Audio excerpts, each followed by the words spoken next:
Gracias por permanecer con nosotros. Y bueno, estábamos hablando que la tanatología ha tenido un boom a últimas fechas.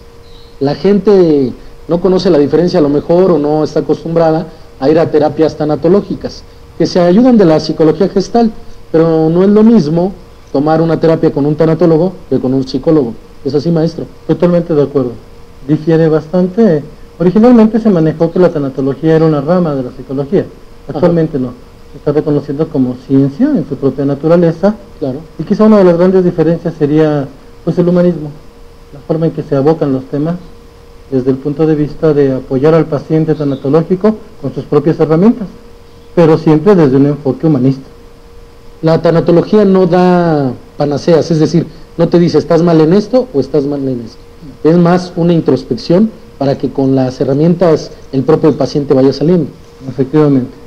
La idea es que el tanatólogo como tal pueda desarrollar en el paciente tanatológico esas habilidades. Reconocer cuál es la circunstancia que está viviendo, reconocer cuáles son sus herramientas, reconocer qué personas están a su lado, sus redes de apoyo, reconocer también la idea de querer solucionar la situación, tomando en cuenta que la tanatología no se basa en un tiempo determinado, sino conforme el paciente va avanzando. Claro, los resultados son siempre muy buenos, afortunadamente, porque no solamente se maneja el aspecto clínico, sino sobre todo la emoción. Manejar ese tipo de situaciones con un paciente nos permite primero conocerlo, que se conozca a sí mismo y que busquemos de manera conjunta la solución al problema que está presentando. Eso es bien difícil, conocerse a sí mismo, ¿no? Totalmente. No nos conocemos a sí mismos nosotros. No, pero la idea del tanatólogo es que precisamente el paciente, si bien, como lo menciona y muy acertadamente, no logre conocerse totalmente, sí ubicar cuál es la circunstancia que está viviendo y la manera en que lo tiene que solucionar. Claro.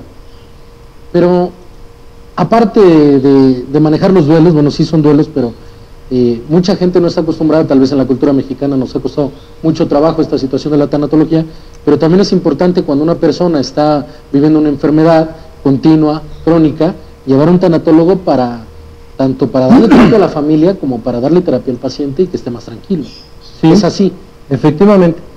La tanatología históricamente se manejó como el estudio de la muerte, el ayudar a bien morir.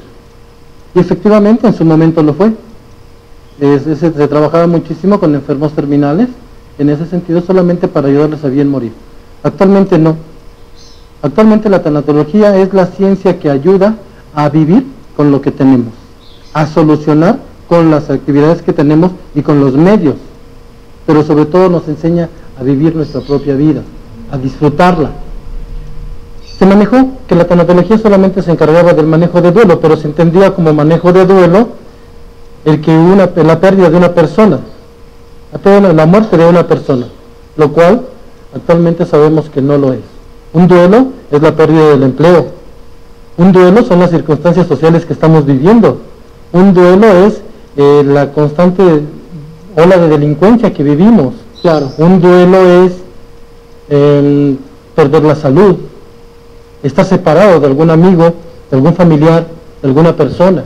Es decir, un duelo es la carencia de alguna emoción que nos está perjudicando de manera simbólica. Y eso es en lo que ayuda en este momento la tanatología. No solamente ayudar a solucionar esa idea de lo que hemos perdido, sino aprender a vivir sin ello y a solucionarlo a futuro. Personas que pierden un miembro, personas que tienen un accidente, ciegos adquiridos. Efectivamente. ¿Cómo lo podríamos manejar esto? Desde el punto de vista de ser felices con lo que tenemos. Con lo que tenemos y aprender a manejarlo. Situación bien difícil, ¿no? Porque el ser humano tiene siempre una necesidad de estatus y siempre aspira a más y nunca está conforme con lo que tiene. Entonces, esto de aprender a vivir y ser felices con lo que tenemos se me hace muy profundo. Sí, y suele ser complicado, pero quizá como lo mencionabas también al principio de este segundo bloque, en donde mencionabas precisamente la aplicación de la tanatología y la gestal. Claro, la gestal es donde interviene precisamente el darte de frente el permitirte que nosotros mismos, como individuos, veamos nuestra realidad y aceptar esa realidad. Si no tenemos otra opción, vive tu realidad, Claro. acepta tu realidad. Después de ello va a ser un poco más sencillo, porque ya tienes lo más importante. La aceptación es el La primer aceptación. paso del duelo, ¿no? Totalmente. Precisamente, pero precisamente tiene que venir del sujeto mismo, y eso es lo difícil, que tú tienes que trabajar con esas herramientas, pero que saliendo de él venga esa aceptación, porque no lo puedes convencer. Es el principio y el más difícil. ¿Cómo le digo a alguien que no se preocupe, que la persona que partió debía descansar y ya está bien? En el momento que se está viviendo la emoción me arriesgo a muchas cosas, Claro, definitivamente. Pero conforme va pasando el tiempo, conforme va habiendo un cambio y entendiendo que en ocasiones inclusive la muerte es un mal necesario, claro. porque descansa la persona que parte y descansa toda su red de apoyo. Sí, incluso hay manejos de culpas de familias que tienen enfermedades graves, Terminales. es decir, enfermos terminales, y la familia se lastima a sí misma, por decirlo así, ¿no? Se autoflagela cuando de repente le vienen pensamientos de que ojalá ya parta, ¿no? Y dicen, ¿cómo fui capaz de pensar eso? Entonces, es una contradicción. Por una parte quieren tener a la persona, por otra parte no la quieren ver más sufrir y se envuelven en esta dicotomía que no es algo lógico en el ser y se empiezan a flagelar por tener esos pensamientos, cuando es algo natural. Claro, sensación de culpa y sentimiento de culpa. Pero es algo que debemos entender que en algún momento va a suceder. No es fácil, no es nada fácil. De ahí que inclusive en el Instituto Mexicano de Psico-Oncología hemos intentado que la tanatología no solamente se vea desde el punto de vista clínico, el aspecto salud, sino que se vea desde el punto de vista social, que se vea desde el punto de vista educación, que los niños, inclusive desde preescolar, tengan la idea y el conocimiento de lo que es la tanatología y que sepan lo que significa la muerte. Un ejemplo de ello y es muy común son las mascotas. La pérdida de una mascota, la pérdida de un pececito, que de un momento a otro deja de existir, deja de aparecer, y no sabemos cómo manejarlo.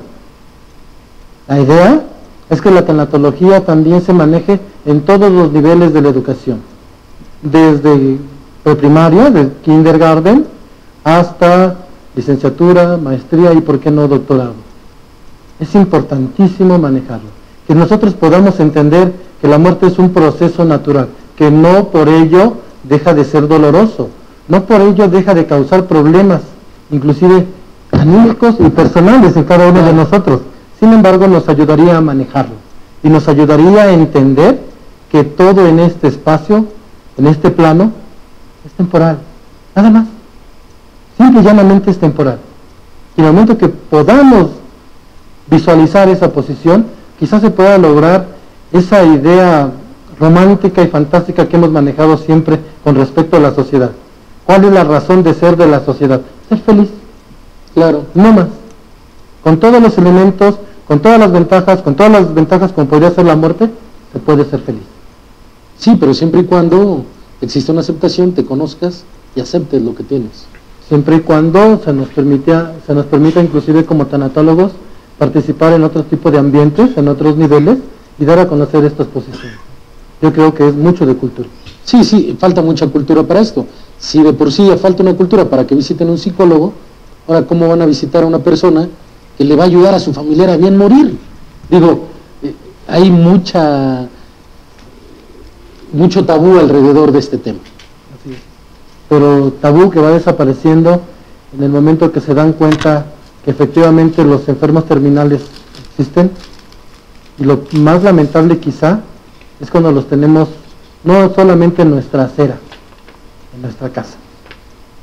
Cuando nos damos cuenta que todos tenemos derecho a morir con dignidad. Y cuando la misma familia, a pesar de ver los dolores y todo, y a pesar de que a lo mejor fue la voluntad del Señor no estar conectado, no estar viviendo a través de instrumentos, la misma familia no respeta esa voluntad.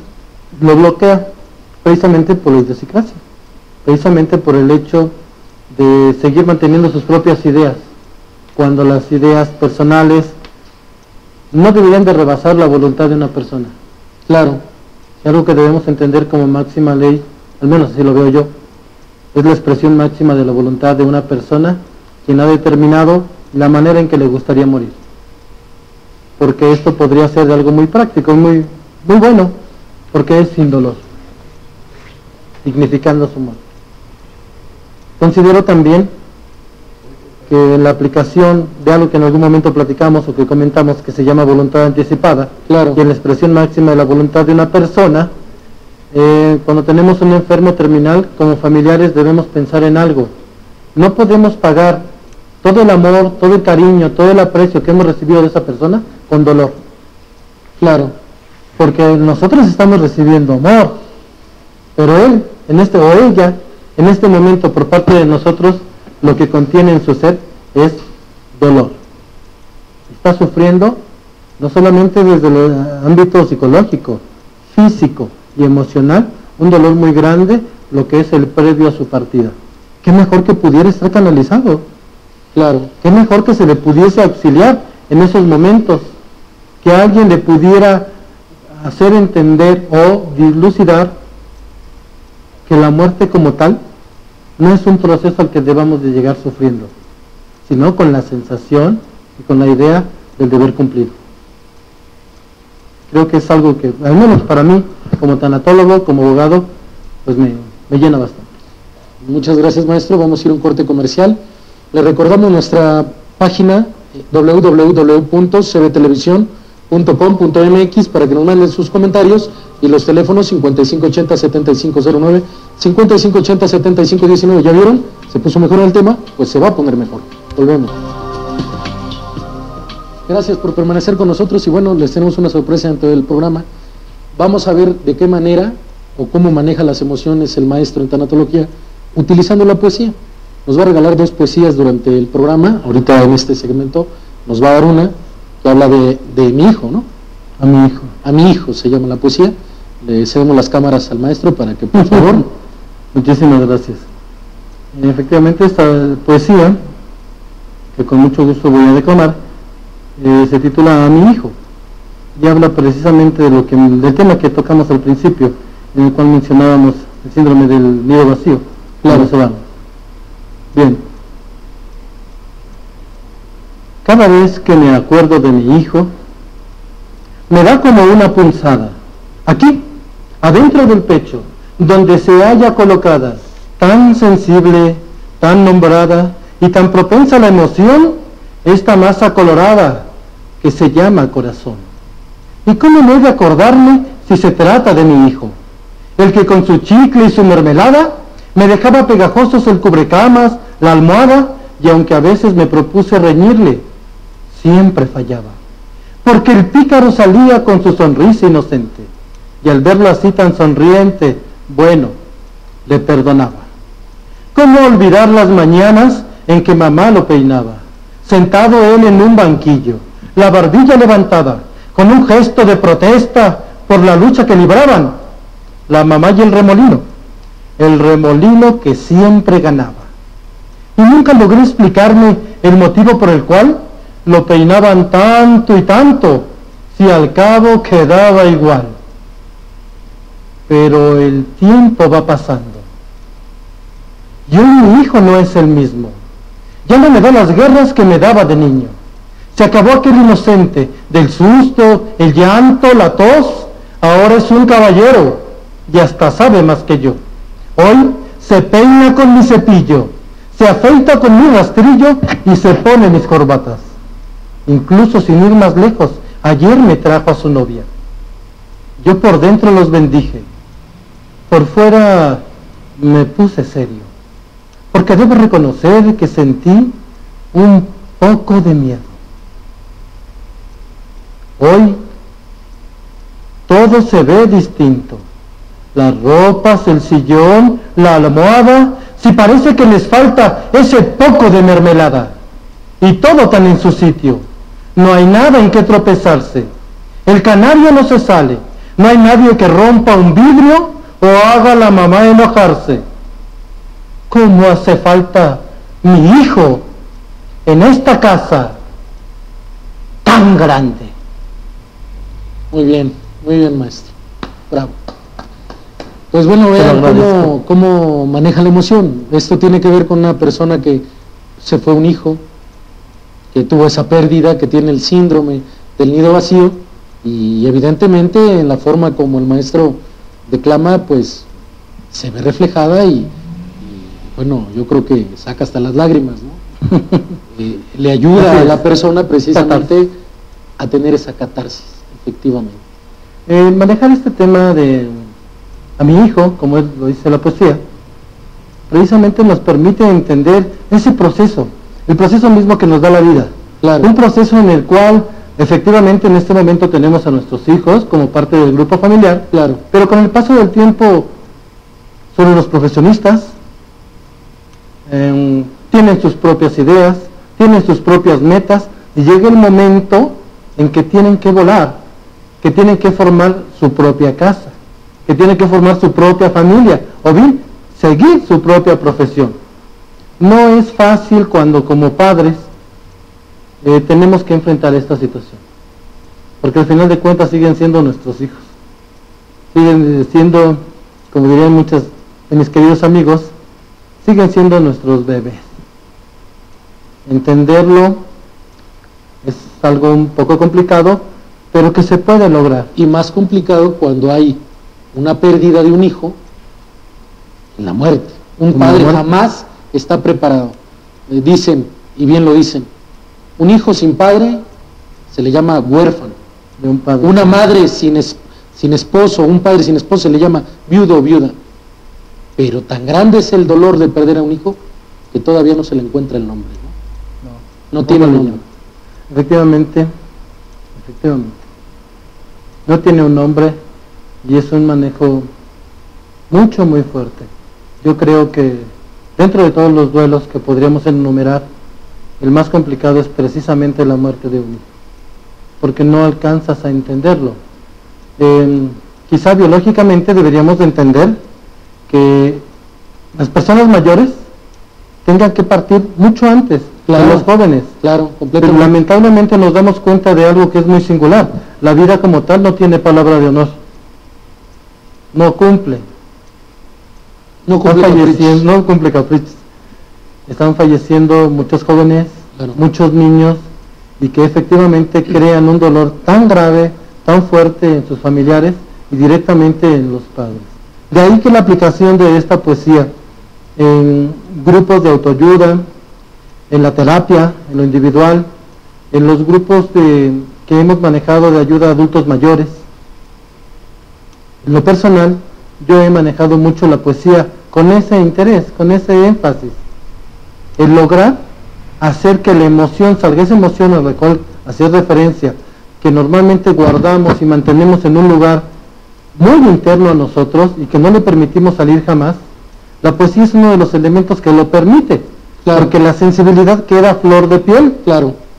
Al quedar a flor de piel es un poquito más fácil manejar, y en este caso parafrasearé también a un querido amigo, el doctor Ramsés Cigarroa, que en alguna ocasión nos mencionaba en clase: si ya permitiste que la emoción llegue a la garganta, permite que llegue a los ojos. Porque si no te la tragas y te hace daño, nuevamente vas a sufrir un dolor más. Y en este caso no.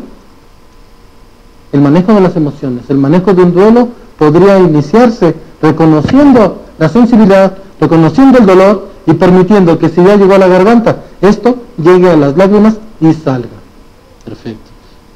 Pero no quiero perder el tiempo y quiero que nos regales por lo menos otras dos poesías. Hay una que es de Garrico, la de Andrés el Feo, al que le quitan el hijo, también, y la de la otra es indudable que la tienes que hacer en el siguiente bloque. Pero en este bloque, ¿cuál otra nos recomendarías para manejar esta sensibilidad y que el público se dé cuenta cómo sí ayuda, o sí es una herramienta buena la poesía? Ok, podríamos manejar el romance del Feo. El romance del Feo, en voz de Luis Armando Castañeda, para que lo escuchen ustedes. Adelante, más.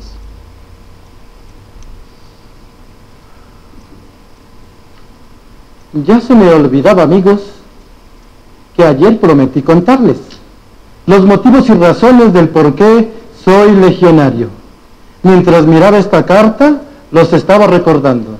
Yo era un chaval más humilde, más bueno y más desgraciado que se inscribe en los patrones de la cabecera al rastro. Y aunque mi madre era guapa, bueno, según los que la trataron, mi padre fue por lo visto de un feo tan exaltado que se miró en un espejo y al verse palmó en el acto. Y esta cara fue la herencia que mis papás me dejaron. Moreno, verde aceituna, pelos tiesos, chiquitaco. Nadie me llamaba Armando, que es así como me llamo, sino el feo.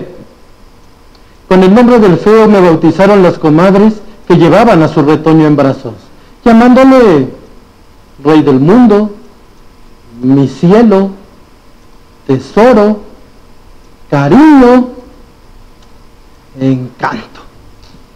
Yo jamás supe lo que era, ni de limosna un halago. De pequeño me vengaba con los chavales del barrio, que a este le quito la gorra, tumbo a aquel otro en el fango, que polvos de pica pica por el gogote a puñados, que patadas en las espinillas, coquetones, puñetazos, que al que pesco en una fuente lo empujo y al agua a patos.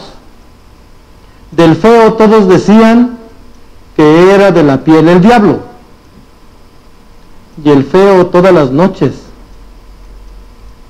se adormilaba llorando. Y al fin me salió la barba. Y allá va un mocito honrado que sabe ganarse a pulso la vida con su trabajo. Me siguen llamando el feo. ¿Y qué? Al fin y al cabo los hombres son hombres, aunque estén ondulados. De novio y con mi carita, ¿para qué iba a meterme en gastos? Le digo a cualquiera, mi vida. Y al verme le da un colapso. Pero él sí se nos presenta, cuando menos lo esperamos. Un chaval que lo bautizan a costa de los de mi barrio. Una madre que en los ojos lleva inscrito el desengaño.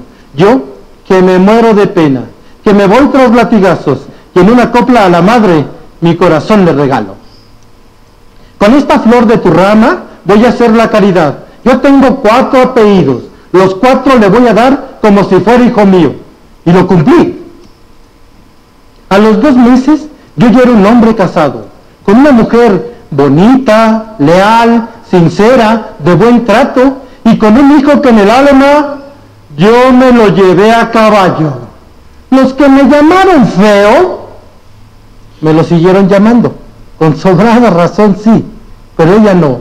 Ella nunca puso en sus labios tal nombre. Y así vivimos 2 años, sin ella llamarme el feo, ni yo nombrarle el pasado. Recuerdo que fue un domingo.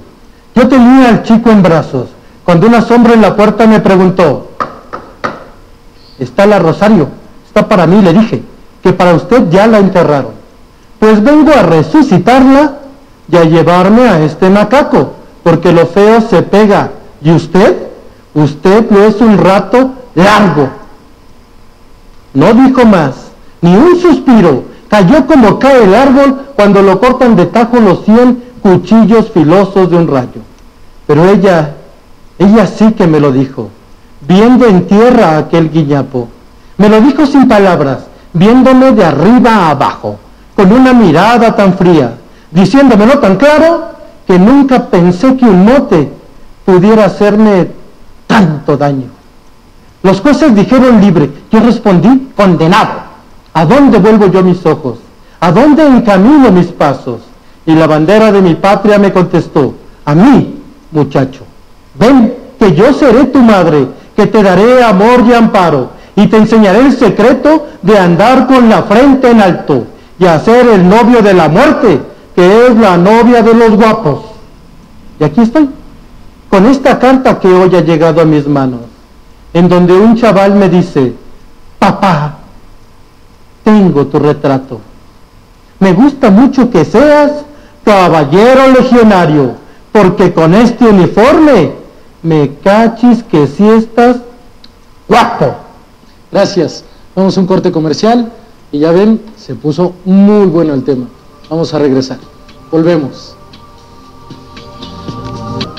Gracias por permanecer con nosotros y ya ven, como el manejo de emociones en esta poesía es muy hermoso porque te lleva de la risa a la tristeza, ¿no? Ver cómo manejan estas situaciones una persona que la vida le ha pegado duros golpes. Esto te ha servido de muy buena herramienta. Totalmente, esa es la catarsis total. Para mí la poesía siempre ha sido una forma de manejar tus propias emociones, porque considero que para saber si algo funciona o no, primero tienes que experimentarlo, Claro. Tienes que vivirlo. Mi encuentro con la poesía fue quizá también en algunas circunstancias no tan sencillas, y tratar de encontrar cuál fue la idea que manejó el autor y qué es en lo que encuentro cierta similitud con mi propia vida, con mi propia existencia. Me permitió reconocer algunos puntos. En lo que es la docencia, en lo personal, la utilización de la poesía es una herramienta muy importante, bastante. Porque el primer paso es sensibilizar al alumno, buscando que en el aspecto tanatológico el alumno, el tanatólogo, no se ponga precisamente en los zapatos del paciente, pero sí que logre entenderlo, que pueda manejar su sensibilidad de tal manera que logre entenderlo y que pueda, posterior a ello, buscar alguna de las herramientas con las cuales poder ayudar, Claro. coadyuvar en su manejo, ¿verdad? Claro, eres pionero en este tema, eres pionero en este tipo de terapias. Sí, de alguna manera. Pero también. primero conoces al paciente para poderlo trabajar, y en el momento que tú sientes que está a punto es cuando utilizas la poesía. Así es, primero, como lo mencioné, lo básico es la observación. Que durante la entrevista con un paciente podamos percatarnos qué es lo que está viviendo, qué es lo que está sintiendo. Buscar la estrategia desde el punto de vista tanatológico a efecto de encontrar la medida exacta con la cual poder trabajar y manejar sus emociones. Y de ahí pues ya mencionamos de algún punto la gestal, manejamos pues algunos ejercicios desde el punto de vista tanatológico, manejamos la hipnosis, La respiración, eso que tú lo dices. básico, aprender a respirar, todo es respirar, simplemente respirando. Ese es el secreto y la llave de todo. ¿Cómo se tiene que respirar? La respiración es algo que todos manejamos, sin embargo no lo hacemos de una forma adecuada. La respiración básicamente es inhalar, ¿te gusta hacer el ejercicio conmigo? Inhalar, permitir que la respiración salga por la boca. Nuevamente inhala y permite que exhales por tu boca. El tercer punto sería inhala nuevamente lo más profundo y deténlo. Exhala. En este momento, si te percatas en tu propia persona, te sientes un poquito más tranquilo. Recién permitimos que respirara y se oxigenara nuestro cerebro, nuestros pulmones, y nos permite pensar, ¿no? Y es una cultura que tampoco tenemos. ¿No? Y es básico que en tanatología no solamente lo utilicemos quizás hasta como eslogan, Ajá. pero es básico que lo primero que tengamos que hacer con nuestros pacientes es aprender a respirar. Enseñarles a respirar. Enseñarles a respirar. Y enseñarles que la tanatología no es dormirlos, literalmente. Bueno, pues, Simple y sencillamente, no, definitivamente que no. Pero sí, literalmente es aprender a respirar y sobre ello permitir que el inconsciente trabaje. Claro. Es algo muy hermoso, muy hermoso. Sí, de hecho sí. Ya nos tocaste dos poesías, me gustaría cerrar con una que en lo particular me ha gustado cómo la manejas. Las primeras dos son una es para los hijos, o para los hijos o las pérdidas, la segunda en donde más la has ocupado, la de Andrés el Feo. El Feo. Armando, ¿no? Armando el Feo. Normalmente hemos utilizado en el momento en que una persona durante toda su vida ha sido ajena inclusive a su familia. Una persona buleada, golpeada. Totalmente. Una persona que su principal problema fue su familia. El no ser aceptado, quizá el de surgir de una relación no deseada, de un embarazo no deseado, el no tener ninguna identidad inclusive dentro de la familia. Este tipo de personas, ¿cómo se sienten? Con una autoestima por debajo del nivel del piso, si se pudiera. Y esta otra poesía que nos vas a regalar, que se titula La Otra, es para parejas que han tenido un fracaso matrimonial, un fracaso de pareja, que sienten que no hay más opciones. Que no hay más opciones y de repente encuentran a alguien que le ha dado sentido a su vida. Claro, y que llena sus expectativas en todos los sentidos. La otra normalmente la hemos utilizado en ese sentido. Cuando el duelo por la pérdida o por la separación, que es muy común en los divorcios, ¿sí?, en donde deja de tener valor la relación como tal, y solamente surge ese sentimiento entre culpa y el no saber qué fue lo que sucedió. Sin embargo, el reconocimiento también a una tercera persona que en el momento histórico de su vida aparece, pero aparece con la finalidad de coadyuvar a la solución de ese duelo, de ese problema que tenemos por la separación de una pareja. ¿Te parece si nos las regalas y después nos regalas tus conclusiones de todo esto, ¿no? Claro que sí, con mucho gusto. Por favor. Por supuesto. En unos 5 minutitos. Sí, por favor. Si se puede, maestro. Claro. Adelante. ¿Podemos iniciar? Sí. Perdón.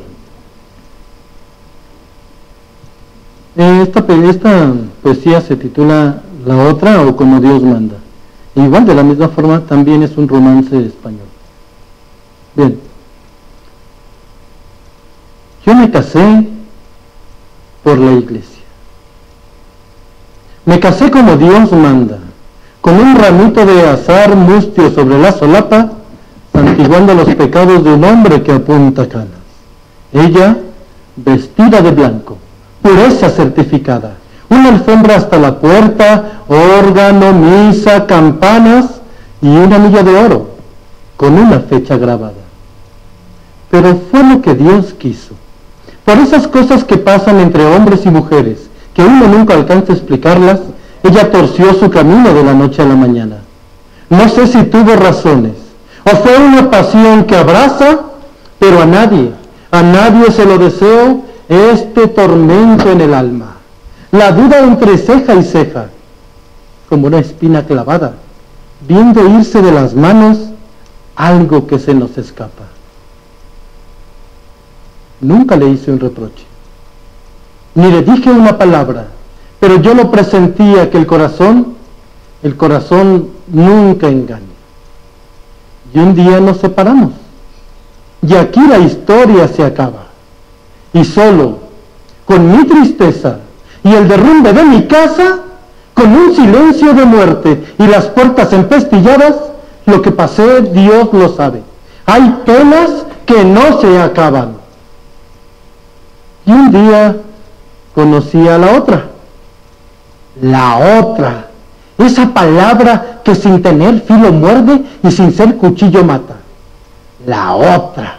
Una mujer de la calle, con un corazón de oro y una vergüenza en el alma. Un cariño firme y puro, fuerte como una muralla.